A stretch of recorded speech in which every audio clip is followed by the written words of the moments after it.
ప్రవీణ్ మాటలు ఎంత నిజాయితీగా ఉన్నాయి అంటే తనని బాధ పెట్టాలంటే నాకు బాధగా అనిపిస్తోంది. వీడొక్కడే నాకు చిన్ననాటి స్నేహితుడు, కానీ వీడు నాకు చేసిన ద్రోహం క్షమించరాంది ఆలియా. ఆఫ్టర్ ఆ అమ్మాయి కోసం నిన్ను వదిలేశాడు, నా చెల్లెల్ని వదిలేశాడు. ఎప్పుడైతే ఆ అమ్మాయిని వీడు నా ఇంట్లో చూస్తాడో అప్పుడు వాడి మొహం నేను చూడాలనుకుంటున్నాను. నా భార్యగా చూసినప్పుడు అప్పుడు వాడికి అర్థమవుతుంది ఆ అమ్మాయి క్యారెక్టర్ గురించి, అలాగే మా స్నేహం విలువ గురించి.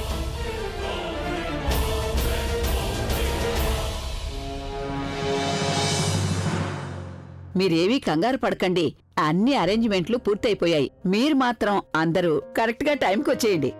మీరు, సరళ గారు, బుల్బుల్, జానకి గారు అందరూ తప్పకుండా రావాలి, సరేనా? ఇక నేను ఉంటాను, సరేనా? మంచిదండి.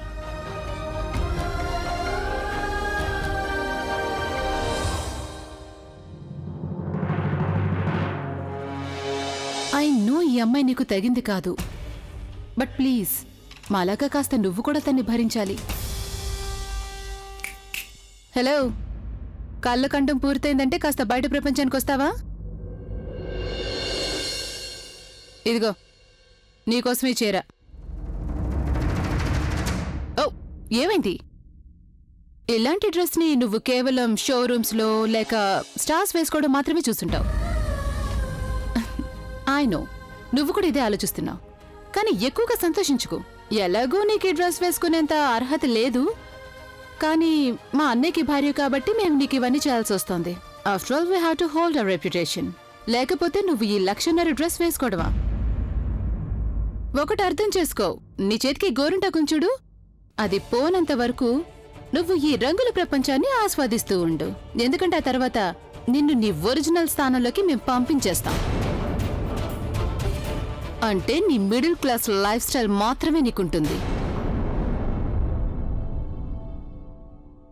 అన్నట్టు. నీ సాడ్ మెలో డ్రామా పూర్తయిపోయిందంటే త్వరగా రెడీ అయ్యి కిందికి రా. రిసెప్షన్ స్టార్ట్ అవబోతుంది, గెస్ట్లు అందరూ కూడా వస్తూ ఉంటారు. So please don't be late. Drama queen.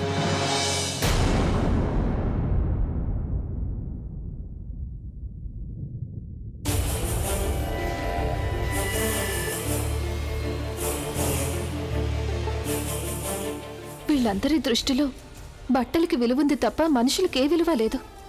నా దృష్టిలో ఒక పెళ్లి పవిత్ర బంధం,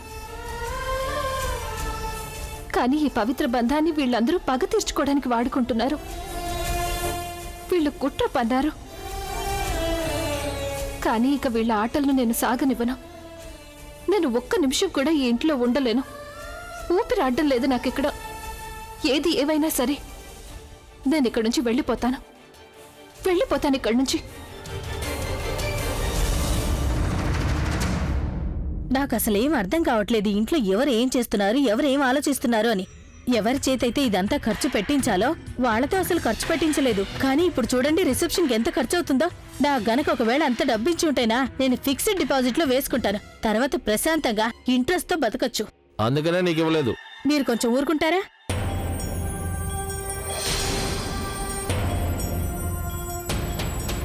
అక్కడ ఎవరో ఉన్నారు, ఎవరో మనల్ని గమనిస్తున్నట్టున్నారు. ఎవరక్కడా? ఇప్పుడు నీకేవేవో కనిపిస్తున్నాయా? అక్కడ ఎవరు లేరు అసలు.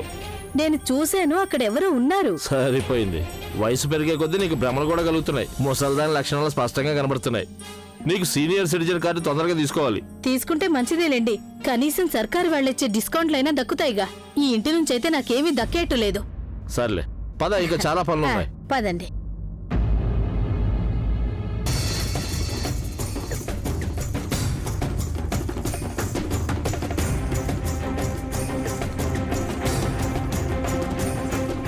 నువ్వేంటి, నువ్వింకా ఎందుకు తయారవ్వలేదు? ఆయన ఎక్కడికి బయలుదేరావు? మీకు చెప్పడం అవసరం అనిపించలేదు. మీరందరూ చాలా గొప్పవాళ్ళు, కానీ నా సెల్ఫ్ రెస్పెక్ట్ మీకంటే ఎన్నో రెట్లు గొప్పది. ఇద్దరు గొప్పవాళ్ళు ఒకే ఇంట్లో ఉండటం ఎప్పటికీ జరగదు. అందుకే నేను ఇక్కడి నుంచి వెళ్ళిపోవడమే మంచిదనిపిస్తోంది. నువ్వెక్కడికి వెళ్ళకూడదు. గెస్ట్లు వస్తూ ఉంటారు, త్వరగా వెళ్ళి రెడీ అవ్వు.